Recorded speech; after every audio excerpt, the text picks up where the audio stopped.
So, what is curriculum? Curriculum is everything that happens in the classroom. The entire course of study for a school or a program.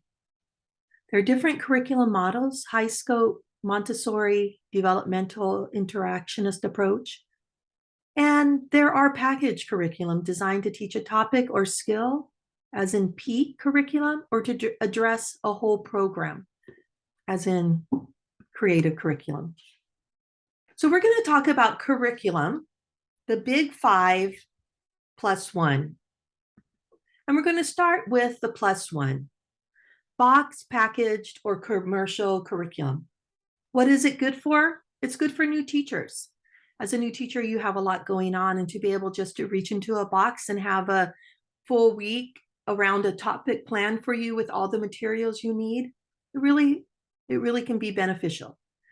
It provides a scope and sequence, often written with developmental progressions in mind.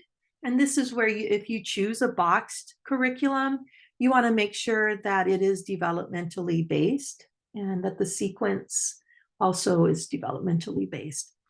What are the drawbacks? That it's boxed. It's limited in academic freedom, right? It doesn't necessarily follow interest of children in the classroom or the classroom as a whole.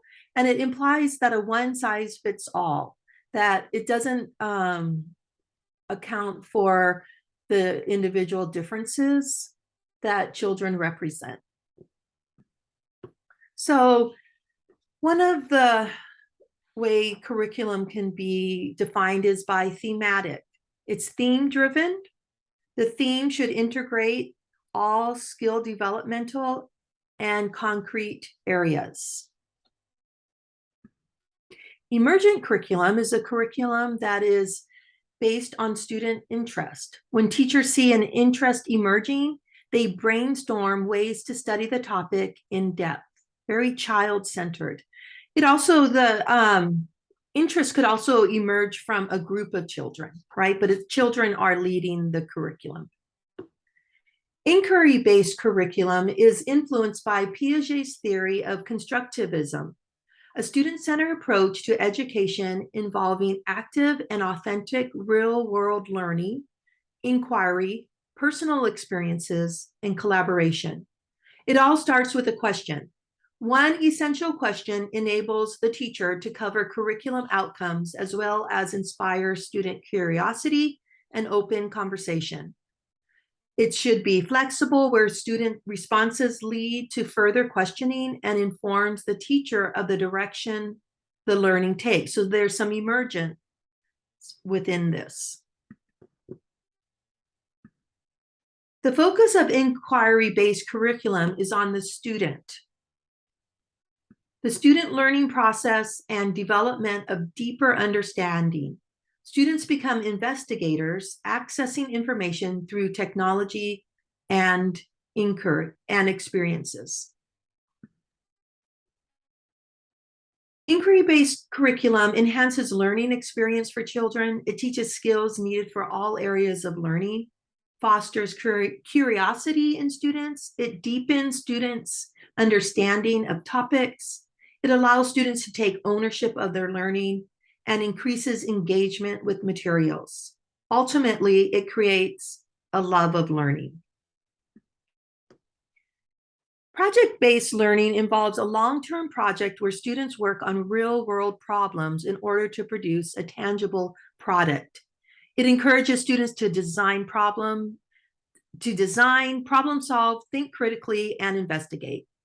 Students are active learners who take responsibility for self-managing their progress throughout the projects.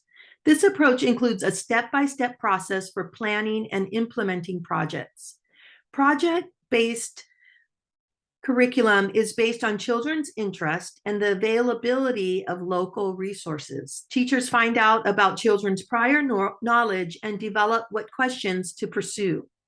The project is developed, field work is done, learning trips, visits from experts, and resources from books, magazine, and music are all part of the project.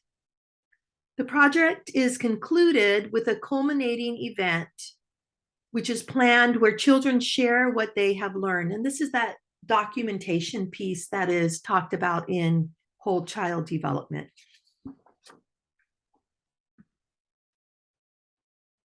Young children have a compelling curiosity to figure out why and grow and how the world works. They learn by doing. From their earliest months, they observe phenomena, they discover relationships, they search for answers, and they communicate their discoveries. If you remember math, science, and social studies education as memorizing facts to recall for a test, you may question whether these subjects are appropriate for young children. Learning facts is not the purpose of the inquiry curriculum in early childhood.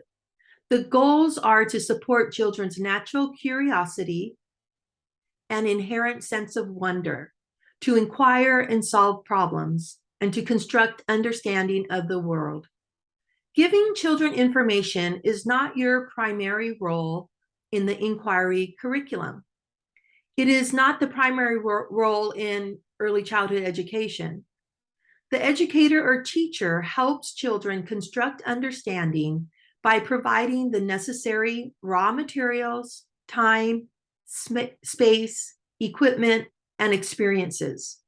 You as an educator or teacher, encourage and support children to discover for themselves.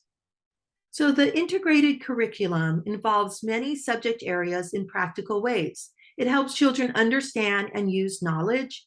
It helps them to learn to solve problems, think flexibly, and use ideas and skills creatively. It gives children in-depth experience with a topic. It can lead to a sense of the power of knowledge and even lifelong interest in a topic. We cannot know what the world will be like in 20 years from now. How can you help children learn for a world that is always changing? Through integrated curriculum, because it lets children have choices and encourage them to utilize diverse sources of information, children are learning to think flexibly. Integrated curriculum helps children learn how to live an integrated life. So curriculum is organized in two different ways, right? The integrated approach, where you have unit, theme, studies, and projects.